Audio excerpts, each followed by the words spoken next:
Salut. T'as vu l'intro? Cool. Salut les amis, c'est Bababert.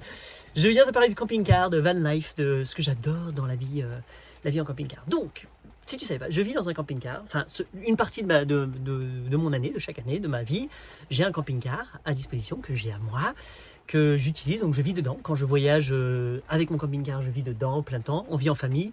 Là, il y a d'accord. Ma chienne, mais normalement il y a mon épouse Mamaya et ma fille Mycélium de 9 ans bientôt, et on vit dans le camping-car et on voyage et on kiffe et on sort et on fait, bref, on vit dedans, c'est trop bien, et on adore vivre dans notre camping-car. Alors c'est pas toute l'année, parce qu'en fait nous sommes une famille d'hiver, et donc on a plein de rythmes de vie différents, et des fois on vit dans un camping-car, et des fois on loue un truc, et des fois on va là, et puis des fois on voyage, et puis des fois on va à vélo, et puis en fait ça change perpétuellement, etc. Donc c'est pas quelque chose qu'on fait à l'année, mais ça nous arrive. Là moi je vais faire 2-3 mois encore dedans, à vivre pleinement 100% dedans, c'est génial, c'est cool. Donc là je suis en Sardaigne, les filles, ma famille est aux États-Unis, elles sont en train de chercher un autre van pour aller, on va tracer les États-Unis, etc. Et moi j'ai pris le camping-car, qui est normalement le reste quand je l'utilise pas, je le mets dans un garage, chez un mec, je paye un agriculteur pour mettre mon camping-car au sec, au truc, je débranche tout, il reste, il fait dodo, c'est super tranquille, il est là. Et j'ai toute ma vie, c'est-à-dire que j'ai des conserves, j'ai de la nourriture, j'ai mes fringues, j'ai tout ça. C'est comme un gros sac à dos. Et quand je reviens, j'arrive juste avec les clés, ma chienne, hop, on rentre dedans, et ça y est, j'ai tout à disposition. J'ai une maison, donc c'est mon immobilier français que je gare là, et que quand je peux, maison roulante, le top. Alors, je pourrais le mettre à disposition, je pourrais le prêter à des potes, je pourrais le mettre en location, mais en fait, là, un camping-car, c'est tellement privé, enfin nous, c'est tellement notre bulle privée, qu'au final, c'est ma maison, il y a trop de trucs, etc. Et surtout, dans un camping-car, il y a plein de petits trucs à connaître, et des trucs qui pètent, et des trucs parce que la vétusté, etc. Et ça peut vite chiffrer. Et ça, c'est un peu relou. Genre, si tu le prends et que la pompe lâche quand tu comptes, est-ce que c'est à toi de mettre 600 balles, tu vois, donc, comme c'est un peu particulier, et que je sais pas si c'est ta faute ou si c'est ma faute, ou si c'est juste lui, tu vois, j'ai dit, laisse tomber, c'est pas grave, je le garde à vide, ma maison elle sera à vide, je suis pas obligé de la rentabiliser, c'est pas grave, c'est mon bonheur, c'est mon truc, etc. Mais c'est possible qu'il finisse sa vie, qu'on commence à le mutualiser beaucoup plus avec des personnes de confiance. C'est-à-dire que moi, si j'ai un de mes meilleurs potes ou ma famille, des gens que j'aime vraiment, mes vrais amis, s'ils me demandent, Baba, est-ce qu'on peut prendre ton camping-car? Je dis, yes, on se met d'accord, et vas-y, avec beaucoup d'amour, beaucoup de respect, etc. Et sinon, c'est un camping-car que je peux mettre sur un terrain quand je suis dans mon jardin. Au monastère, je me gare et je suis chez moi, j'ai un jardin, je suis disponible. Donc c'est un peu le modèle que je suis en train de créer, ce qu'on appelle les fleurs, où en fait, donc il y a des pétales, il y a un centre commun, et puis il y a des pétales qui sont individuels. Et toi, avec un camping-car, un van ou une habitation légère et facile, tu viens dans ton pétale, tu as ton pétale, tu mets ton véhicule, ta yourte, ta tente, comme tu veux, c'est à toi de créer ta maison, il n'y a pas de maison fixe, et tu viens et tu as accès à un jardin, et tu viens jardiner, tu viens faire ta bulle dedans, et interagir avec le centre, ce qui se passe au centre, parce que chaque fleur a une vision particulière, une philosophie, un truc, ça peut être un potager, ça peut être un poulailler, ça peut être un garage, ça peut être plein de trucs, il y a plein de raisons différentes d'avoir ça, mais en tout cas il y a une activité principale liée au lieu. Voilà. Quoi d'autre te dire sur le camping-car? Ce que j'adore, un truc que j'adore sur le camping-car, c'est que ma vie, elle change complètement. Par exemple, il y a les fenêtres. Toi, comment tu ouvres une fenêtre chez toi? Vas-y, montre-moi. Moi, normalement, au monastère, j'ai un truc, tu tournes et tu ouvres la fenêtre. Tu vois, la fenêtre s'ouvre. Dans le camping-car, c'est ça, c'est des petits trucs comme ça. Clac, clac. Donc, ma façon, tu vois, il faut appuyer et piocher. Il y en a 4 par fenêtre, et c'est juste une nouvelle façon, et la fenêtre s'ouvre pas comme ça, elle se pousse. J'ai des Velux, j'ai les portes, c'est des boutons. Attends, je te montre. Les portes, c'est ça, c'est comme dans les avions. Voilà comment j'ouvre la porte. Tout le temps, c'est un geste que je dois faire. C'est un truc de dingue.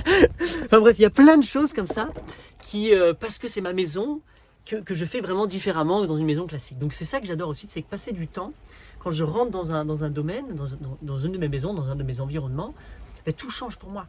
Par exemple, là, ici, je fais pas de feu. Mais normalement, dans ma cabane, je fais du feu, donc ça fait partie de mon quotidien. Mais ici, tu vois, je cuisine ça, et puis comme par exemple, comment on appelle ça, mon gaz, il est pété, enfin, on n'arrive pas à le réparer, je mets une petite gazinière au-dessus que je dois enlever, débrancher, faire ça, fermer le gaz, ouvrir le gaz, toute une manip, alors que je pourrais, si je le réparais, mettre 500, 600 balles, ça se fait, c'est nickel. Je dis, ah ouais, cool. est-ce que j'ai envie de mettre 600 balles en ce moment? Oh non, j'ai pas trop envie, boum. Et parce qu'on a vachement investi dans le camping-car. Je crois qu'on l'a acheté à 17, entre 17 et 20 000, je ne sais plus. Et on a mis des gros panneaux solaires, on a mis un groupe avec une sorte de convertisseur, c'est-à-dire que moi je peux brancher mon ordinateur, je suis complètement autonome, on a un petit frigo, un frigo électrique de super énergie, plus. Qu'est-ce qu'on a d'autre? On a l'électricité, j'ai plein de fenêtres, j'ai plein de trucs, c'est largement assez par rapport à ma consommation, donc je peux charger mon téléphone, mon ordi, mon truc, machin, enfin il n'y a pas de souci. Quoi d'autre? Oui, l'eau, je suis vachement limité en l'eau aussi, tu sais, j'ai des petits robinets. Bon, j'en ai un qui est bouché, qui est pété, donc il faut que je vide tout le tuyau, mais j'ai pas l'infrastructure, donc bref, je me démerde, je mets une bassine, après il faut le vider, enfin tu vois, c'est toute une autre logistique qui est super intéressante. Et là, nous sommes dimanche, et il pleut dehors, ça secoue le vent, le camping-car fait ça. Donc on n'est pas sorti, on est vite fait sortir avec Naka, faire pipi, on est se balader, etc. Vite fait, on revient et là je passe ma journée à nettoyer, à faire le ménage, à réarranger, je bricole. Et parce que sinon le temps dans la vie de tous les jours, comme je suis tout seul en ce moment, j'étale mes livres ici, mes trucs là, donc ça, je fous le chaos rapidement, je dis oh putain, puis après, mais je me faufile au travers de mon chaos et des fois j'y allais hop, grand rangement, et ça va super vite. Donc le ménage, toute cette logistique, en fait, elle est ultra rapide. Et je sais dans une maison, putain, le temps que je passe de ma journée à mettre en ordre, à maintenir l'ordre de cette maison, c'est super relou. Donc dans un camping-car, c'est vachement plus simple, vachement plus rapide. Et j'aime ce côté minimaliste où chaque petit placard, chaque petit truc, il est vraiment... tu sais, je suis présent, je suis conscient dans chaque petit geste. Même mes poubelles, je recycle un paquet de chips ou un paquet de trucs. Non, ça va être ça, mon sac poubelle, je plie, je mets les élastiques. Enfin, je suis assez minutieux. Je trouve ça cool. Et ouais, c'est bien. Et le top du top, c'est forcément, voilà, tu te gares, tu conduis, tu te gares dans un endroit qui te plaît. Et tu fais partie de ce village ou de cet endroit parce que tu interagis. Moi, je vais papillonner dans le village, je reviens dans ma cabane. Et à chaque fois, c'est ça. C'est un petit peu comme dans la vie de tous les jours, même au monastère. J'avais ma cabane, j'ai toujours ma cabane à l'écart. Je suis toujours en fait en périphérie du centre d'activité. Donc avec le camping-car, c'est génial. C'est-à-dire que je me gare un petit peu en extérieur du village. Et je viens soit à vélo, soit à pied, soit en longboard, aller et je repars après chez moi. Et c'est ça que j'adore. Et des fois, on se retrouve avec plusieurs camping-cars. Il y en a là, il y en a un autre là-bas, d'autres trucs. Donc c'est une sorte de type de personne que c'est possible qu'on se fréquente parce que quand je sors ma chienne, eux ils auront leur chienne là-bas, on va papoter, salut, blablabla, c'est cool.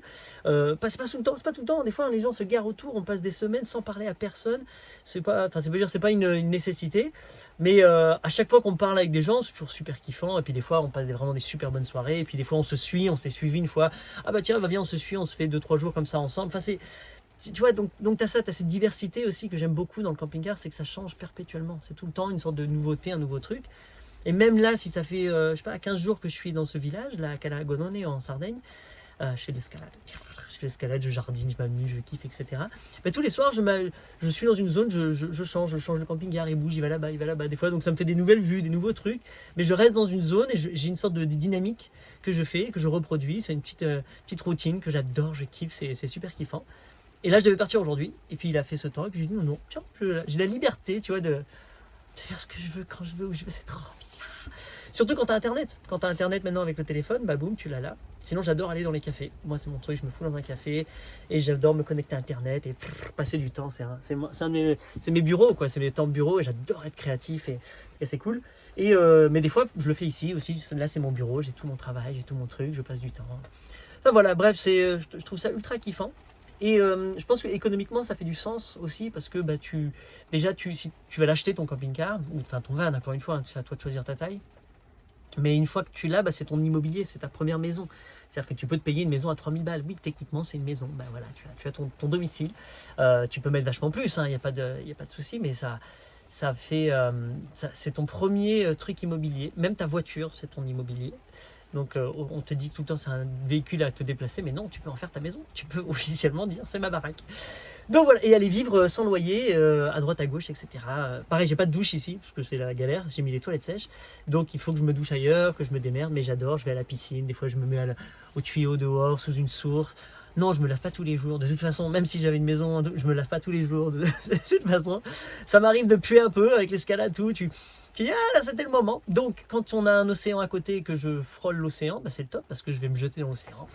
plus je me baigne, je me frotte, ça fait du bien, je prends du sable, vas-y, je sens l'océan. Et ça y est, ça suffit amplement, je me sens très très propre, c'est cool. Mais il y en a qui ont des camping-cars de ouf, avec une douche qui fonctionne, des trucs, des machins, enfin, il y a des trucs super bien faits. Il y en a même avec des réchauds, des poêles à bois. J'ai vu, putain, les mecs. Parce que quand il fait froid, moi je me les caille. Hein. Je crois qu'il doit y avoir un truc de chauffage à gaz, mais que voilà, soit je sais pas l'utiliser, soit il faut le réparer, je sais pas. Mais donc je me les caille, je préfère mettre des couches qu'essayer de trouver ça. Parce que tu vois, je suis pas du tout. Ça me branche pas. La porte derrière, elle est bloquée, il y a un problème.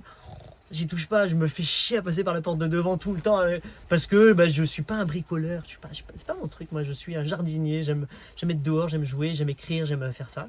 Donc je repousse le plus longtemps. Et là la dernière fois, tu vois, justement, j'ai rencontré deux Allemands, un couple d'Allemands magnifiques avec un chien noir, donc on a déliré comme ce que Naka est noir. Et on s'est suivis et puis on s'est garé à côté d'une plage en Sardaigne, c'était le premier jour. Et on est resté, je crois, 3-4 jours ensemble, c'était cool. Et tous les jours, on faisait un petit truc. Et là, ils m'ont aidé, ils m'ont réparé la pompe, on a travaillé sur la porte, ils m'ont montré comment le fixer. Moi, j'ai papoté, j'ai fait ma magie, j'ai mis ma slackline, on a joué ensemble, on a mangé Enfin, c'était cool, tu vois, et puis on faisait des respirations, et puis des fois chacun dans sa bulle, et puis hop, des fois on partageait, et puis des fois juste elle et moi, et puis des fois juste lui et moi, et puis des fois, tu vois, c'était... Et des fois j'ai juste pris son chien, leur chien il est venu avec nous en balade, enfin tu vois, je trouve ça tellement beau, tellement riche, tellement simple, tellement vivant, tellement cool, tellement parfait, que ouais, c'est peut-être ce que toi tu as envie de vivre. Et encore une fois, tu n'es pas obligé de le vivre toute l'année.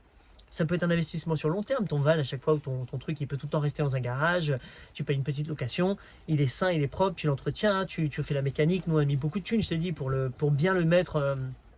Et on continue d'investir. Il faut que je rachète le truc et le machin. Mais c'est ça fait partie de la vie. Mais c'est une relation qu'on va avoir. C'est pas un investissement, c'est pas un truc. C'est une bulle. Elle va vieillir avec nous, ce camping-car. Ohana, elle s'appelle, qui veut dire la famille, tous ensemble. On laisse personne derrière. Elle va vieillir avec nous et puis c'est cool. Donc tu peux faire ça et puis si au bout d'un an t'en as marre, tu le revends. Enfin, je veux dire, je trouve que c'est tellement beau. Par contre, le temps que tu vas vivre, les aventures que tu vas vivre, les expériences, les rencontres, ça putain, ça vaut tout l'or du monde. Ça va être, c'est de la richesse de vie dans le cœur, trop bien. Et si tu peux vraiment pas, loue-en un. Va dans un endroit, fais-toi un trip et loue-en un, tu vas voir. Si tu veux le faire, alors les vannes, ça c'est un très bon business d'ailleurs, hein, les petits vannes aménagés à louer, super. C'est ce que je voulais faire à un moment, je dis, mais pourquoi acheter des maisons et des appartements? Je vais acheter des vannes et je vais juste les louer, je vais louer des mini-maisons roulantes, trop bien. Enfin, bref, si quelqu'un veut me suivre dans l'aventure, je cherche un investisseur, un co-investisseur ou une co-investisseuse pour jouer avec moi parce que c'est un jeu que j'ai vraiment envie de faire. Petite pub placée. Sinon, qu'est-ce que je disais? Je sais plus, il faut boire un coup.